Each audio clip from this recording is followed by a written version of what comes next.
home for the gym and time for breakfast.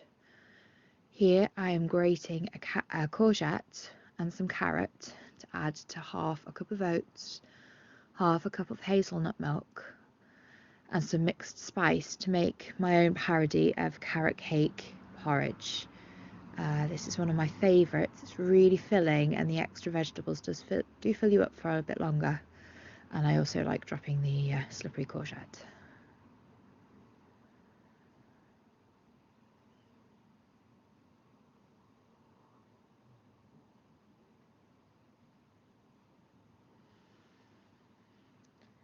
To make these oats, you can do it in a pan. You could probably even do it in the microwave, but I like using my rice cooker because it means I can just put it on and walk away. There's no stirring or overboiling or anything like that. Just bung it on the rice setting of my rice cooker and walk away and come back when it's ready.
These jumbo rolled oats. I get these from the local zero waste shop, but I think you can also get jumbo ones in Aldi and Sainsbury's and things. I used half a cup for these oats. I find that that's just enough for me.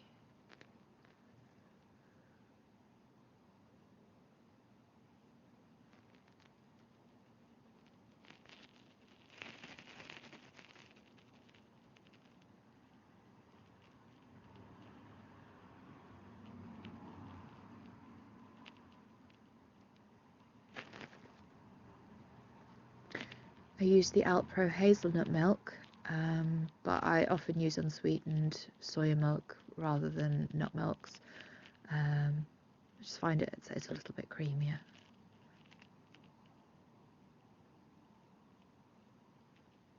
I always get the unsweetened though rather than the sweetened. Less sugar, but it also means if I want to add it to soup or whatever, it doesn't have that sort of sugary taste to it.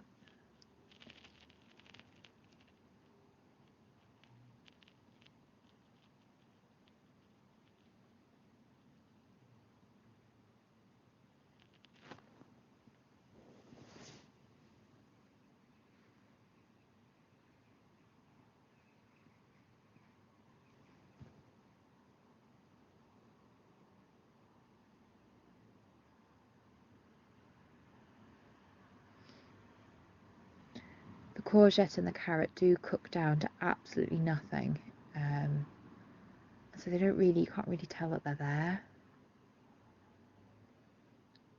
Shower time after my trip to the gym and then back to cooked porridge.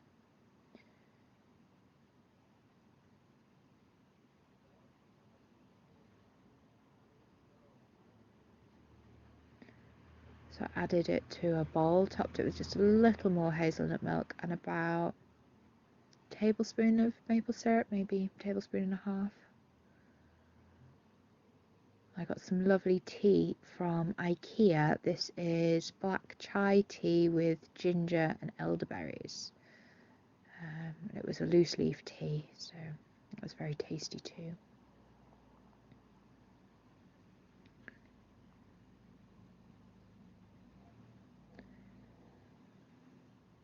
The weather was quite warm, so I decided to have a meditative moment in the garden with my tea.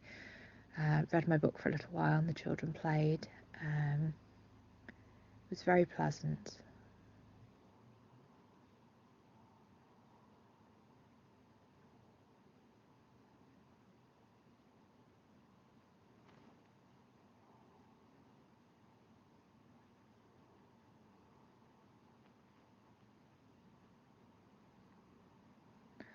lunch came and went in a bit of a blur on this day. My new telephone arrived, and as I was setting it up and everything needed updating and all the rest of it, and trying to film was just too complicated. But I did have some savoury rice with some broccoli and some mushrooms and green beans and some courgette all thrown in and some spice. But for my tea, I was starving by this point, so I decided just to make myself some baked chips in the oven. I used some red skin potatoes just because I had them in. Just slice them into chip shapes.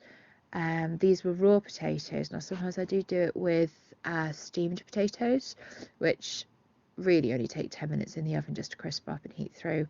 But these take maybe, I usually put them on for 20 minutes to start with, and then keep an eye on it, but it usually takes about 25. So once I've sliced them into chip shapes, I pop them in a bowl, and then I add whatever spices I like. Now sometimes it's curry spices. I've been known to put some salt and pepper Chinese seasoning on it. But in this case I wanted something fairly simple, so I used a little onion powder, a little garlic powder and some paprika. I do not add salt to my cooking process these days, or I try not to anyway. I follow the starch solution, and one of the things that Dr. McDougall says is that if you're adding sugar and salt, do it to the end.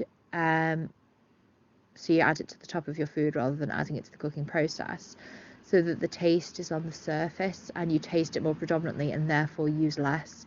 If you add in the cooking process, you end up adding salt again at the end, which does make complete sense, and to be honest, I don't miss it. I always add a little bit at the end, so you really, really do not miss it. I buy nearly all my spices in bulk from an international shop nearby, and then add them to my own jars. I use such a lot of them, it's not worth buying the little tiny jars from the supermarket, to be honest. Give it a good shake and mix around, get that seasoning on all of the chips. Needed a bigger bowl.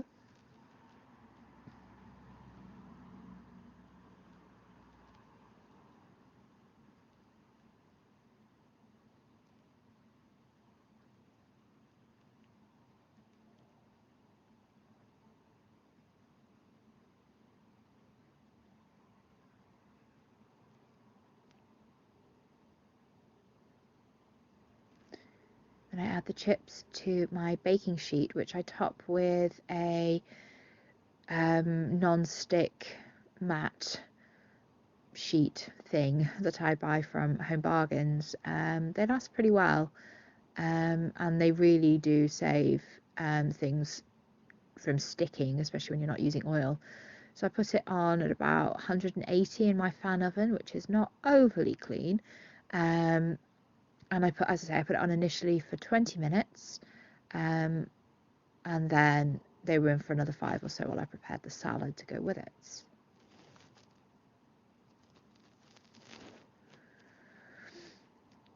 So I had a crispy salad in the fridge from Aldi, so I grabbed a couple of handfuls of that, and I decided to make a bit of a vinaigrette dressing with about half a teaspoon of Dijon mustard, a tablespoon or so of maple syrup, and a couple of tablespoons of white wine vinegar, although I really did only use half of it.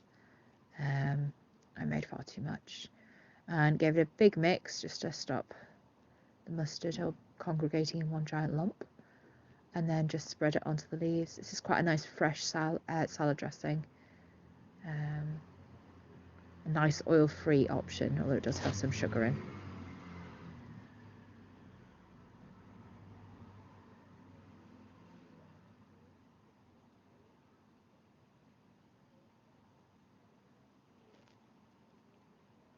And I served my chips and salad with a little barbecue sauce for dunking, and that was all the food I ate in the day on the starch solution.